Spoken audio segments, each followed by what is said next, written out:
Morning welcome to our official YouTube channel on money jobs. हाँ जी, जिद्दां कि तुहानूं पता साडी सीरीज चल रही है, साडी ਅਸੀਂ एग्जाम्स ਦੀ ਤਿਆਰੀ ਕਰਵਾ ਰਹੇ ਹਾਂ ਤੁਹਾਡੇ ਡੇਲੀ ਬੇਸਿਸ ਤੇ ਕੀ ਹੁੰਦੇ ਨੇ ਲੈਕਚਰਸ ਹੁੰਦੇ ਆ। ਠੀਕ ਹੈ, ਅੱਜ ਆਪਣਾ ਕੰਪਿਊਟਰਸ ਦਾ 8th ਲੈਕਚਰ ਹੈ। ਕੱਲ ਆਪਾਂ ਕੰਪਿਊਟਰਸ ਬਾਰੇ ਕੀ ਪੜਿਆ ਸੀਗਾ? ਅਸੀਂ ਪੜਿਆ ਸੀ ਕੰਪਿਊਟਰ ਆਰਗੇਨਾਈਜੇਸ਼ਨ ਦਾ ਸਾਰਾ मतलब ਸਬਜੈਕਟਿਵ ਤੁਸੀਂ ਕਹਿ ਸਕਦੇ ਹੋ। ਠੀਕ ਹੈ, ਮੈਂ ਤੁਹਾਨੂੰ ਕਿਹਾ ਸੀਗਾ कि आप दो चैप्टर्स इकट्ठे करके मेमोरी का करके फिर क्वेश्चन आंसर्स करांगे, बट इनके क्वेश्चन आंसर्स बहुत ज्यादा है और due to some problem PDF हाले सेंड नहीं की जा रही है, इस करके आप क्लास दे विच ही क्वेश्चन आंसर्स डिस्कस करांगे और मैं तुहानू सारे क्वेश्चन आंसर्स डिस्कस करवाऊंगी। अगर हो सकता है तो तुसी प्रैक्टिस करनी है तो साडी वैबसाइट ते www.onmoneyjobs.com ते ਸਾਡੀ ਕੰਪਿਊਟਰ ਦੀ ਤੁਹਾਡੇ ਕੋਲ ਈ-ਬੁੱਕ ਪ੍ਰੋਵਾਈਡ ਹੋ ਜਾਏਗੀ, ਤੁਸੀਂ ਉਹਦੇ ਤੇ ਪ੍ਰੈਕਟਿਸ ਬਾਅਦ ਚ ਕਰ ਸਕਦੇ ਹੋ। ਇਹ ਉਹ ਵਾਲੇ ਕੁਐਸਚਨਸ ਨਹੀਂ ਗੇ, ਇਹ ਸੈਪਰੇਟਲੀ ਕੁਐਸਚਨਸ ਹੈ, ਉਹ ਤੁਸੀਂ ਐਜ਼ ਅ ਪ੍ਰੈਕਟਿਸ ਕਰ ਸਕਦੇ ਹੋ ਬਾਅਦ ਵਿੱਚ ਜਦੋਂ ਸਾਡਾ ਕੰਪਿਊਟਰ ਦਾ ਸਿਲੇਬਸ ਹੋ ਜਾਏਗਾ। ਅਗਰ ਤੁਸੀਂ ਹੁਣ ਤੋਂ ਪਰਚੇਸ ਕਰਨਾ ਹੈ, ਹੁਣ ਪਰਚੇਸ ਕਰਕੇ ਚਾਹੇ ਪ੍ਰੈਕਟਿਸ ਲਈ ਕਰ ਸਕਦੇ ਹੋ, ਲੇਕਿਨ ਇਹ ਵਾਲੇ ਕੁਐਸਚਨਸ ਤੁਹਾਡੇ ਜਿਹੜਾ ਮੈਂ ਤੁਹਾਨੂੰ ਡਾਟਾ ਪੜਾਇਆ ਸਾਰਾ ਉਹਦੇ ਆਨਸਰਸ ਵੀ ਤੁਹਾਨੂੰ ਉਹਦੇ ਵਿੱਚ ਮਿਲਣਗੇ। ਜੋ ਡਾਟਾ ਮੈਂ ਪੜਾ ਰਹੀ ਹਾਂ आंसर्स ਉਹਦੇ ਵਿੱਚ ਵੀ ਮਿਲਣਗੇ, ਬਟ ਇਹ ਵਾਲੇ ਕੁਐਸਚਨ ਉਹਨਾਂ ਕੁਐਸਚਨਸ ਤੋਂ ਥੋੜਾ ਜਿਹਾ ਹਟ ਕੇ ਹੈ, मतलब अलग ने। ਤੁਸੀਂ ਇਹ ਨਾ ਸੋਚਣਾ ਕਿ ਸੇਮ ਕਰਵਾ ਰਹੇ हैं, सेम नहीं है। चलो, the basic function performed by a computer is ਕਿਹੜੇ फंक्शन परफॉर्म करता कंप्यूटर्स? मैं जिन्ना च ऑप्शंस ਦੀ ਜ਼ਰੂਰਤ ਸੀ ਉਹਨਾਂ ਦੀਆਂ ਲਿਖੀਆਂ ਨੇ, ਜਿੰਨਾ ਚ ਮੈਨੂੰ ਲੱਗਦਾ ਕਿ ਆਨਸਰ ਡਾਇਰੈਕਟਲੀ ਲਿਖਣਾ ਚਾਹੀਦਾ ਤੇ ਮੈਂ ਉਹ ਨਹੀਂ ਲਿਖੀਆਂ ਆਪਸ਼ਨਸ। ਠੀਕ ਹੈ, ਹਾਂਜੀ। डाटा प्रोसेसिंग भी करता कंप्यूटर, डाटा स्टोरेज भी करता है, डाटा मूवमेंट भी करता है, डाटा कंट्रोल भी करता है, तो दैट मींस आंसर की हो गया ऑल ऑफ दीज। सारे फंक्शन परफॉर्म करता है ना कंप्यूटर। नेक्स्ट है dash forms the backbone for building successful computer system. ठीक है, कि केड़ी चीज है जेड़ी साडी एक प्रॉपर मतलब बैकबोन बन जाती है। ठीक है, for building the successful computer system कौन बनांदा है? देखो किद्दां बनदी है साडी कंप्यूटर आर्किटेक्चर।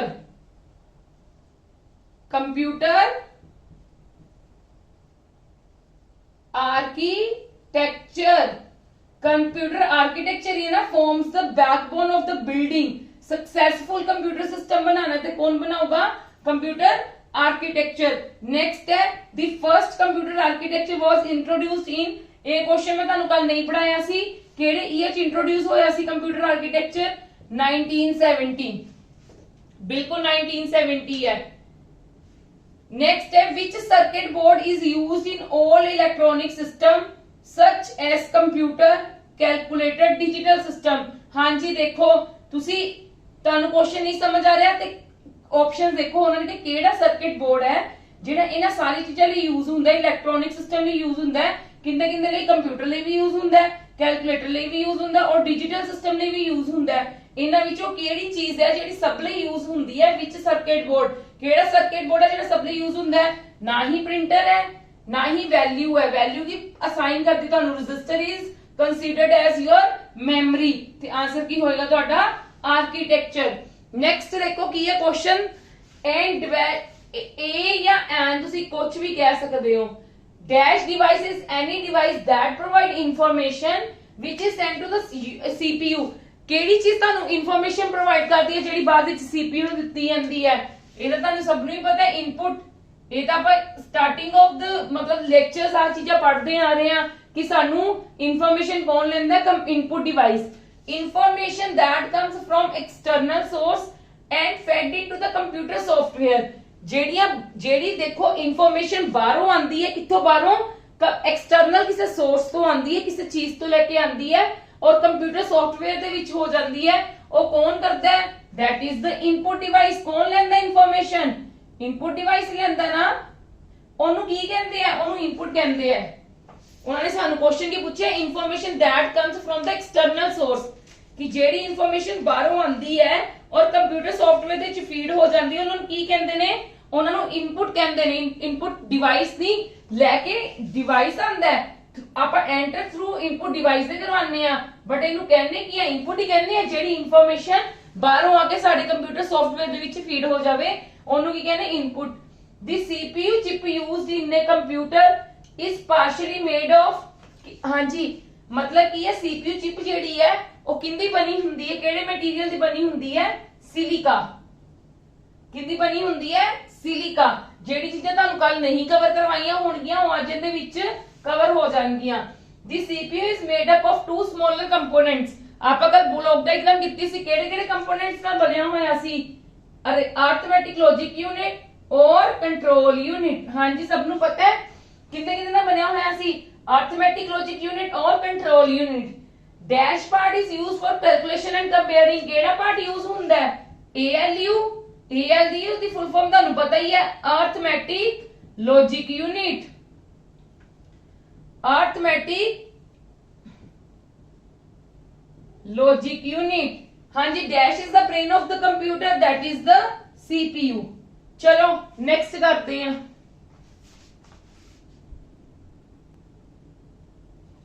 हाँ जी नेक्स्ट क्वेश्चन देखो डाटा प्रोसेसिंग साइकिल कंटेन्स की कंटेन करता है इनपुट प्रोसेसिंग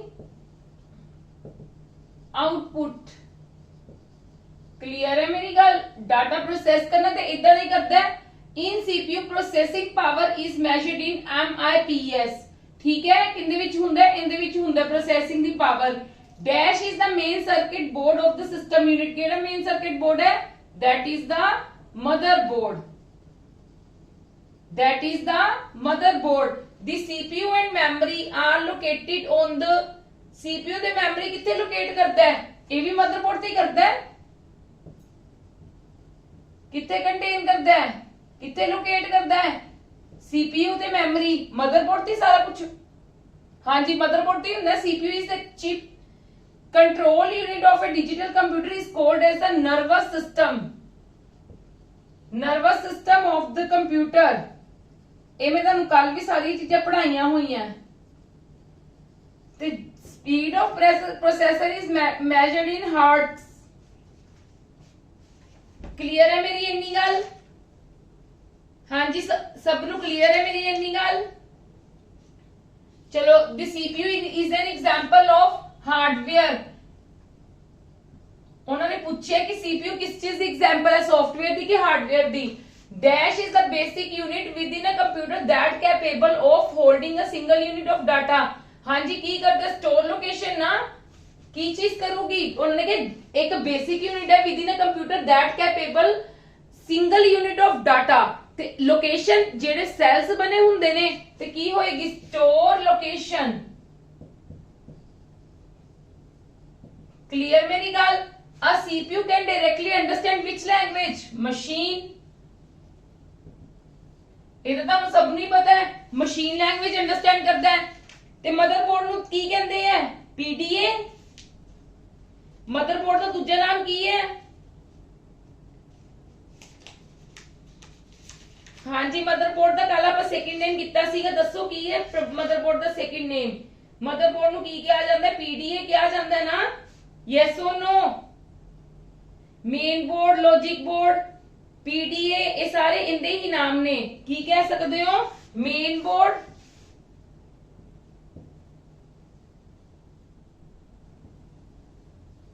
लॉजिक बोर्ड होर की कहते हैं PDA भी चलो नेक्स्ट करिए हाँ जी PDA नहीं sorry PDA is a input device like हुंदी है ठीक है जिंदे लिखा जाता है PCB प्रिंटेड सर्किट बोर्ड देखो PCB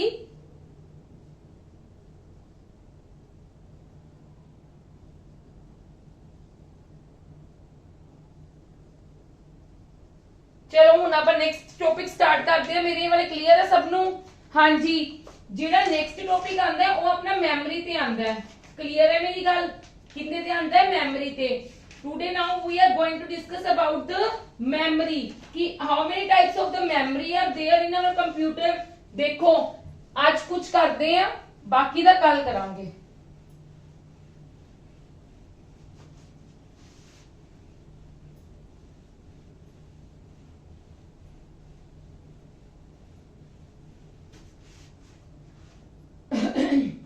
मेरे को टॉपिक की है कंप्यूटर मेमोरी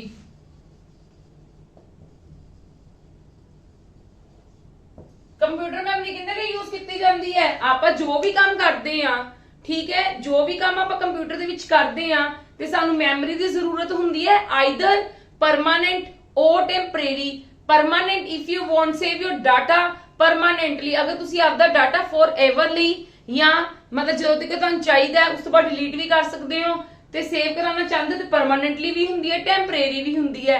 ਟੈਂਪਰੇਰੀ ਕਾਲ ਵਿੱਚ ਜਿੱਦਾਂ ਤੁਹਾਨੂੰ ਬਲੌਕ ਡਾਇਗਰਾਮ ਕਰਾਈ ਸੀ, ਮੈਂ ਤੁਹਾਨੂੰ ਦੱਸਿਆ ਸੀਗਾ ਕਿ ਜਦੋਂ ਇਨਪੁਟ ਕੀ ਕਰਦੀ ਹੈ, ਬਾਹਰੋਂ ਯੂਜ਼ਰ ਕੋਲੋਂ ਇਨਪੁਟ ਲੈਂਦੀ ਹੈ, that convert into the machine language। Machine language ਤੋਂ ਬਾਅਦ ਪਹਿਲਾਂ ਕਿੰਦੇ ਕੋਲ ਭੇਜਦੀ ਹੈ, ਮੇਨ ਮੈਮਰੀ ਕੋਲ ਭੇਜਦੀ ਹੈ। ਮੇਨ ਮੈਮਰੀ ਕੀ ਕਰਦਾ ਹੈ, ਉਹਨੂੰ ਇੱਕ ਮਤਲਬ ਕਹਿ ਲਓ ਕਿ ਮੇਨ ਮੈਮਰੀ 'ਚ ਨਾ ਟੈਂਪਰੇਰੀ ਰਹਿੰਦਾ ਡਾਟਾ, ਟੈਂਪਰੇਰੀ ਡਾਟਾ ਰਹਿੰਦਾ ਹੈ। ਮੇਨ ਮੈਮਰੀ ਫਿਰ ਟ੍ਰਾਂਸਫਰ ਕਰ ਦਿੰਦੀ ਹੈ ਡਾਟਾ, ਕਿਹਨੂੰ ਟ੍ਰਾਂਸਫਰ ਕਰਦੀ ਹੈ, CPU ਨੂੰ, ਠੀਕ ਹੈ, for checking, for all the checking CPU ਨੂੰ, ਕੰਟਰੋਲ ਯੂਨਿਟ ਨੂੰ ਕਰਦੀ ਹੈ, ਠੀਕ ਹੈ। CPU is the part of the CPU ਨਾ, ਬਟ ਉਹ ਟੈਂਪਰੇਰੀ ਕਰਕੇ ਰੱਖਦੀ ਹੈ। ਤੇ ਜਿਹੜਾ ਜੇ ਅਸੀਂ ਪਰਮਾਨੈਂਟ ਕਰਨਾ ਚਾਹੁੰਦੇ ਆ ਤੇ ਉਹ ਅਸੀਂ ਕਿੰਦੇ ਵਿੱਚ ਕਰਦੇ ਆ, ਸੈਕੰਡਰੀ ਸਟੋਰੇਜ ਦੇ ਵਿੱਚ। ਹੁਣ ਦੇਖੋ ਅੱਜ ਇੱਕ ਮੈਂ ਤੁਹਾਨੂੰ ਟੌਪਿਕ ਕਰਵਾਨੀ ਆ, ਉਹਨੂੰ ਕੀ ਕਹਿੰਦੇ ਆ, ਮੈਮਰੀ ਹਾਇਰਾਰਕੀ। ਮੈਮਰੀ ਹਾਇਰਾਰਕੀ, ਦੇਖੋ ਮੇਰੀ ਗੱਲ ਧਿਆਨ ਨਾਲ ਸਮਝਣਾ। ਹਾਇਰਾਰਕੀ ਦਾ ਮਤਲਬ ਕੀ ਹੁੰਦਾ ਹੈ ਕਿ ਜਿੱਦਾਂ ਕਈ ਇੱਕ ਟਰੀ ਹੈ, ਟਰੀ ਦੇ ਵਿੱਚ ਬ੍ਰਾਂਚਿਸ ਮਤਲਬ ਟਾਹਣੀਆਂ ਦੇ ਅੱਗੋਂ ਬ੍ਰਾਂਚਿਸ ਹੁੰਦੀਆਂ ਨੇ ਨਾ ਸਾਰੀਆਂ, ਠੀਕ ਹੈ, ਹਾਇਰਾਰਕੀ ਬਣ ਜਾਂਦੀ ਹੈ। ਦੇਖੋ ਮੇਰੀ ਗੱਲ, ਆ ਦੇਖੋ ਇਹ ਅਰੇਂਜਮੈਂਟ ਦੱਸਿਆ ਹੋਇਆ ਹੈ, hierarchical arrangement of storage in the computer, ਕਿ ਆਪਾਂ ਕਿੱਦਾਂ ਉਹਨੂੰ ਆਰਗੇਨਾਈਜ਼ ਕਰਨਾ ਹੈ, ਠੀਕ ਹੈ। ਜਿਹੜਾ ਆਪਣਾ ਡਾਟਾ ਜੀ ਆਪਾਂ ਉਹਦੇ ਵਿੱਚ ਸੇਵ ਕਰਨਾ ਹੈ, ਜੇ ਆਪਾਂ ਡਾਟਾ ਆਪਦਾ ਰੱਖਣਾ ਹੈ ਤੇ ਕੰਪਿਊਟਰ ਹਾਇਰਾਰਕੀ ਦੇ ਵਿੱਚ ਕਿੱਦਾਂ ਹੋਏਗਾ। ਦੇਖੋ ਮੈਂ ਤੁਹਾਨੂੰ ਦੱਸਦੀ ਆ, ਇਹਨਾਂ ਦੀ ਸਪੀਡ ਵੀ ਦੇਖ, ਇੱਕ ਮਿੰਟ ਰੁਕੋ। ਰਜਿਸਟਰ ਹੁੰਦੇ ਨੇ, ਫਿਰ ਕੀ ਹੁੰਦੀ ਹੈ, ਕੈਸ਼ ਮੈਮਰੀ,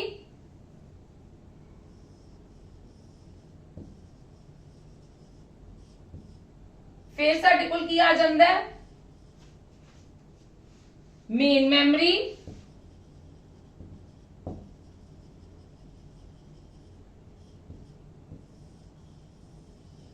ਫਿਰ ਸਾਡੇ ਕੋਲ ਕੀ ਆ ਜਾਂਦਾ ਹੈ, ਮੈਗਨੈਟਿਕ ਡਿਸਕ, ਫਿਰ ਸਾਡੇ ਕੋਲ ਕੀ ਆ ਜਾਂਦਾ ਹੈ, ਮੈਗਨੈਟਿਕ ਟੇਪ। ਤੁਸੀਂ ਦੇਖਿਆ ਹੋਏਗਾ ਮੈਂ ਕੀ ਕੀਤਾ ਹੈ, ਇਹ CPU ਦੇ ਵਿੱਚ ਹੁੰਦੀ ਹੈ ਸਾਰੀ ਮੈਮਰੀ ਦੀ। ਮੈਂ ਕੀ ਕੀਤਾ ਹੈ, ਹਰ ਡੱਬਾ ਵੱਡਾ ਬਣਾਈ ਗਈ ਆ, ਮਤਲਬ ਹਰ ਉਹਦਾ ਬਲੌਕ ਵੱਡਾ ਕਰੀ ਗਈ ਆ। ਮਤਲਬ ਮੇਰਾ ਵੱਡਾ ਕਰਨ ਦਾ ਮਤਲਬ ਕੀ ਹੁੰਦਾ ਹੈ, ਦੇਖੋ ਸਪੀਡ ਇਦਾਂ ਇੰਕਰੀਜ਼ ਹੁੰਦੀ ਹੈ। ਸਪੀਡ ਮਤਲਬ ਸਭ ਨਾਲੋਂ ਜ਼ਿਆਦਾ ਸਪੀਡ ਕਿੰਨੀ ਹੁੰਦੀ ਹੈ, ਰਜਿਸਟਰ ਦੀ। Register is also a part of the memory. ਫਿਰ ਕੈਸ਼ ਮੈਮਰੀ ਦੀ, ਮੇਨ ਮੈਮਰੀ ਦੀ, ਫਿਰ ਮੈਗਨੈਟਿਕ ਡਿਸਕ ਦੀ, ਤੇ ਫਿਰ ਮੈਗਨੈਟਿਕ ਟੇਪ ਦੀ। ਮਤਲਬ ਸਭ ਨਾਲੋਂ ਘੱਟ ਕਿੰਨੀ ਹੁੰਦੀ ਹੈ, ਮੈਗਨੈਟਿਕ ਟੇਪ ਦੀ। ਕਲੀਅਰ। ਤੇ ਜਿਹੜੀ ਸਾਡੀ ਸਟੋਰੇਜ ਹੈ ਉਹ ਇਦਾਂ ਇੰਕਰੀਜ਼ ਹੁੰਦੀ ਹੈ। ਸਟੋਰੇਜ ਕਿ ਅਸੀਂ ਸਟੋਰ ਇਹਦੇ ਵਿੱਚ ਬਹੁਤ ਘੱਟ ਡਾਟਾ ਸਾਡਾ ਸਟੋਰ ਹੁੰਦਾ ਹੈ, ਇਹਦੇ ਵਿੱਚ ਉਸ ਤੋਂ ਜ਼ਿਆਦਾ, ਇਹਦੇ ਵਿੱਚ ਉਸ ਤੋਂ ਜ਼ਿਆਦਾ, ਇਹਦੇ ਵਿੱਚ ਉਸ ਤੋਂ ਜ਼ਿਆਦਾ, ਇਹਦੇ ਵਿੱਚ ਸਭ ਨਾਲੋਂ ਜ਼ਿਆਦਾ। ਦੇਖੋ ਮੇਰੀ ਗੱਲ ਸਮਝੋ ਧਿਆਨ ਨਾਲ ਕਿ ਆਪਾਂ ਨੂੰ ਇਹਦੀ ਜ਼ਰੂਰਤ ਕਿਉਂ ਪਈ। Magnetic disk and magnetic tape is for the storage ਨਾ, that is separately।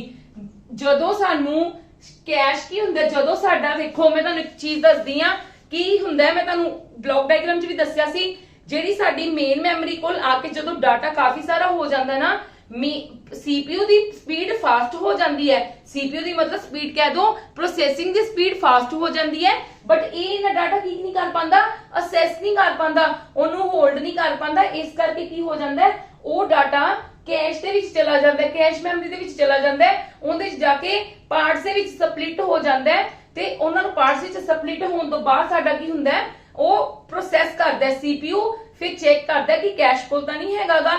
ਜਦੋਂ ਦੀਵਾਰ ਦੀ ਉਹ ਆਉਟਪੁੱਟ ਲੈਂਦਾ ਨਾ, ਉਹ ਚੈੱਕ ਕਰਦਾ ਕੈਸ਼ ਕੋਲ ਤਾਂ ਨਹੀਂ ਹੈਗਾਗਾ। ਜੇ ਕੈਸ਼ ਕੋਲ ਹੈਗਾ ਤਾਂ ਠੀਕ ਹੈ, ਜੇ ਉਹਦੇ ਕੋਲ ਲੈ ਕੇ ਤੇ ਪ੍ਰੋਸੈਸਿੰਗ ਕਰ ਦਿੰਦਾ ਤੇ ਆਉਟਪੁੱਟ ਦੇ ਦਿੰਦਾ ਹੈ। ਕਲੀਅਰ। ਤੇ ਉਸ ਤੋਂ ਪਹਿਲਾਂ ਕਿੰਦੇ ਕੋਲ, ਫਿਰ ਜੇ ਅਗਰ ਕੈਸ਼ ਮੈਮਰੀ ਵੀ ਸਾਡੇ ਕੋਲ ਘੱਟ ਪੈ ਜਾਂਦੀ ਹੈ, ਫਿਰ ਰਜਿਸਟਰਸ ਉਹਨਾਂ ਨੂੰ ਕੀ ਕਰ ਦਿੱਤਾ ਜਾਂਦਾ ਹੈ, ਐਡਰੈਸ ਪ੍ਰੋਵਾਈਡ ਕਰ ਦਿੱਤਾ ਜਾਂਦਾ ਹੈ। ਮਤਲਬ ਮੇਰਾ ਕੀ ਹੈ, ਤੁਸੀਂ ਮੈਂ ਕੈਸ਼ ਮੈਮਰੀ ਦੀ ਐਗਜ਼ਾਮਪਲ ਤੁਹਾਨੂੰ ਲੈ ਲੈਣੀ, ਜਿੱਦਾਂ ਤੁਹਾਨੂੰ ਸਭ ਨੂੰ ਪਤਾ ਹੁੰਦਾ ਬਫਰਿੰਗ।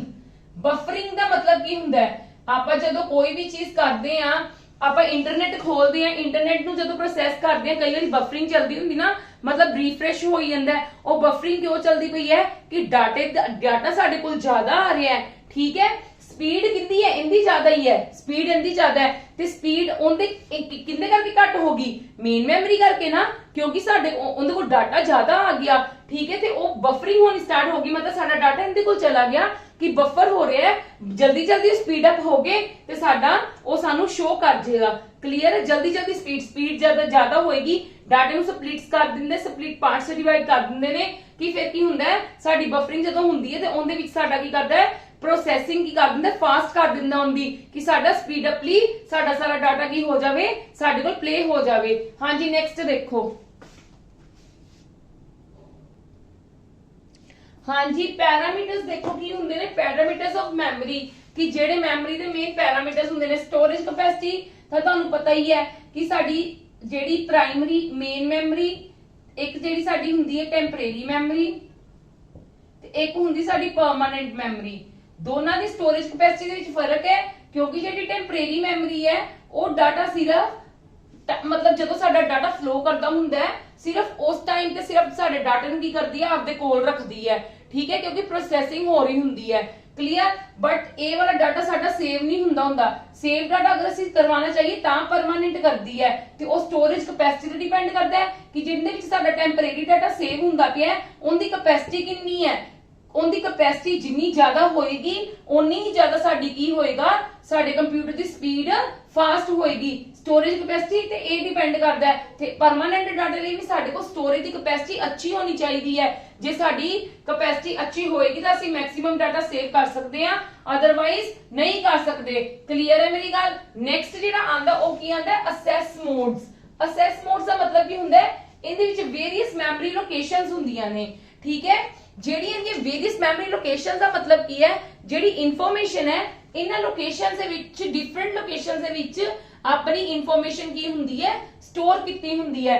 ਕਲੀਅਰ, ਤੇ ਅਸੈਸ ਮੋਡ ਸਾਡੀ ਹੈਲਪ ਕੀ ਕਰਦਾ ਹੈ, ਮੈਮਰੀ ਲੋਕੇਸ਼ਨਸ ਹੁੰਦੀਆਂ ਨੇ ਨਾ, ਇਹਦੇ ਵਿੱਚ ਅਸੈਸ ਮੋਡ ਕੀ ਕਰਦਾ ਹੈ, ਜਿਹੜੀ ਮੈਮਰੀ ਇਨਫੋਰਮੇਸ਼ਨ ਨੂੰ ਅਲੱਗ-ਅਲੱਗ ਮੈਮਰੀ ਲੋਕੇਸ਼ਨ ਲਾਈਕ ਜਿੱਦਾਂ ਕਹਿ ਲਓ ਪਾਰਟ ਦੇ ਦਿੱਤੇ 1 2 3 4 5 6 7 8, ਠੀਕ ਹੈ, ਤੇ ਉਹ ਜਿਹੜੀਆਂ ਉਹਨਾਂ ਨੂੰ ਦੇਖਦਾ ਹੈ ਕਿ ਉਹ ਰੈਂਡਮਲੀ ਚੱਕੇਗਾ ਕਿ ਕੋਈ ਵਿੱਚੋਂ ਚੱਕ ਕੇ ਕਰੇਗਾ, ਅਸੈਸ ਕਰੇਗਾ, ਜਾਂ ਫਿਰ ਉਹਨਾਂ ਨੂੰ ਸੀਕੁਐਂਸ਼ੀਅਲੀ ਆਰਡਰ ਦੇ ਵਿੱਚ ਕਰ ਦਿੰਦਾ ਹੈ ਕਿ ਇਹਨਾਂ ਨੂੰ ਸੀਕੁਐਂਸ ਦੇ ਥਰੂ ਜਾਣਾ ਹੈ, ਜਾਂ ਫਿਰ ਕੀ ਕਹਿ ਲਓ ਕਿ ਉਹ ਡਾਟੇ ਨੂੰ ਕਿ ਵਿੱਚੋਂ ਦੀ ਕੋਈ ਵੀ ਆਪ ਕਹਿ ਸਕਦੇ ਕਿ ਰੈਂਡਮਲੀ ਹੋ ਗਿਆ, ਸੀਕੁਐਂਸ਼ੀਅਲੀ ਹੋ ਗਿਆ, ਤੇ ਡਾਇਰੈਕਟਲੀ ਕਿ ਫਸਟ ਕਮ ਫਸਟ ਆਊਟ ਕਿ ਜਿਹੜਾ ਡਾਟਾ ਪਹਿਲਾਂ ਆ ਰਿਹਾ ਹੈ ਉਹ ਅਸੈਸ ਹੋ ਰਿਹਾ ਹੈ, ਫਿਰ ਦੂਜਾ ਡਾਟਾ ਆ ਰਿਹਾ ਹੈ ਫਿਰ ਉਹ ਅਸੈਸ ਹੋ ਰਿਹਾ ਹੈ। ਕਲੀਅਰ, ਹਾਂਜੀ। ਨੈਕਸਟ ਹੈ ਅਸੈਸ ਟਾਈਮ ਕਿ ਉਹ ਡਾਟੇ ਨੂੰ ਜਿਹੜਾ ਡਾਟਾ ਆ ਰਿਹਾ ਹੈ ਉਹਨਾਂ ਨੂੰ ਕਿੰਨਾ ਟਾਈਮ ਲੱਗ ਰਿਹਾ ਸਾਡੇ ਕੋਲ ਪ੍ਰੋਸੈਸ ਹੋਣ ਤੇ, ਉਹ ਟਾਈਮ ਕਿੰਨਾ ਲੈ ਰਿਹਾ ਹੈ, ਕਿ ਟਾਈਮ ਜ਼ਿਆਦਾ ਲੈ ਰਿਹਾ ਥੋੜਾ, ਉਹਨਾਂ ਨੂੰ ਟਾਈਮ ਜ਼ਿਆਦਾ ਲੈ ਰਿਹਾ ਥੋੜਾ ਲੈ ਰਿਹਾ ਨਹੀਂ।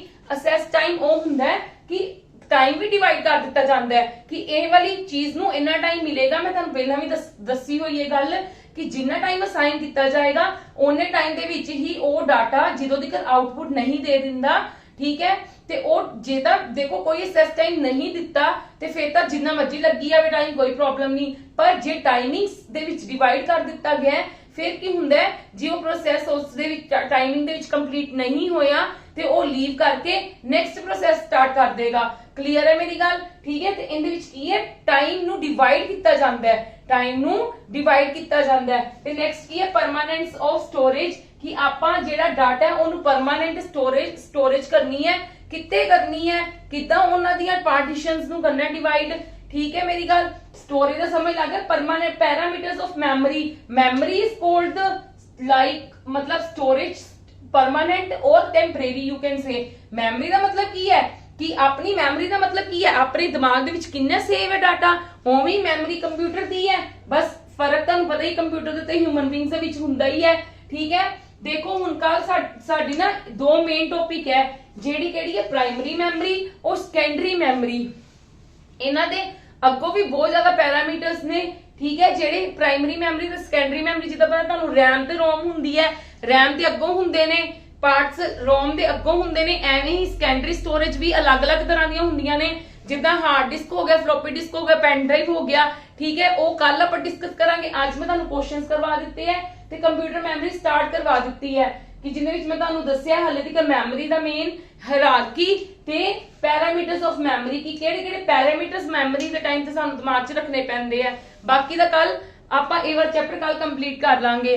हाँ जी, जे ਤੁਹਾਨੂੰ ਮੇਰੀਆਂ ਵੀਡੀਓਜ਼ ਪਸੰਦ ਆ ਰਹੀ ਹੈ, ਮੇਰਾ ਪੜਾਇਆ ਹੋਇਆ ਸਮਝ ਆ ਰਿਹਾ ਹੈ, ਤਾਂ ਪਲੀਜ਼ ਸਾਡੀਆਂ ਵੀਡੀਓਜ਼ ਨੂੰ ਮੈਕਸਿਮਮ ਟੂ ਮੈਕਸਿਮਮ ਸ਼ੇਅਰ ਕਰੋ ਔਰ ਲਾਈਕ ਕਰੋ, ਸਬਸਕ੍ਰਾਈਬ ਕਰੋ ਸਾਡੇ ਚੈਨਲ ਨੂੰ। ਅਸੀਂ ਤੁਹਾਨੂੰ free of cost government jobs ਦੀਆਂ ਤਿਆਰੀ ਕਰਵਾ ਰਹੇ ਹਾਂ। ਹਰ ਚੀਜ਼ ਤੁਹਾਨੂੰ ਅਵੇਲੇਬਲ ਕੀਤੀ ਜਾ ਰਹੀ ਹੈ, ਬਿਲਕੁਲ ਜ਼ੀਰੋ ਲੈਵਲ ਤੋਂ ਸਟਾਰਟ ਕੀਤਾ ਜਾ ਰਿਹਾ ਹੈ। ਮੈਕਸਿਮਮ ਟੂ ਮੈਕਸਿਮਮ ਕੁਐਸਚਨਸ ਆਪਾਂ ਕਲਾਸ ਦੇ ਵਿੱਚ ਵੀ ਡਿਸਕਸ ਕਰ ਰਹੇ ਹਾਂ ਔਰ ਤੁਹਾਨੂੰ ਸਾਰਾ ਸਬਜੈਕਟਿਵ ਵੀ ਪੜਾਇਆ ਜਾ ਰਿਹਾ ਹੈ for each and every subject. Either for reasoning ਗੱਲ ਕਰਦੇ ਤਾਂ ਰੀਜ਼ਨਿੰਗ ਲਈ ਵੀ ਉਨਾ ਹੀ, ਮੈਥਸ ਲਈ ਵੀ ਉਨਾ ਹੀ ਯੂਜ਼ ਕਰਦੇ ਆ ਔਰ ਕੰਪਿਊਟਰ ਲਈ ਵੀ ਉਨਾ ਹੀ ਯੂਜ਼ ਕਰਦੇ ਆ।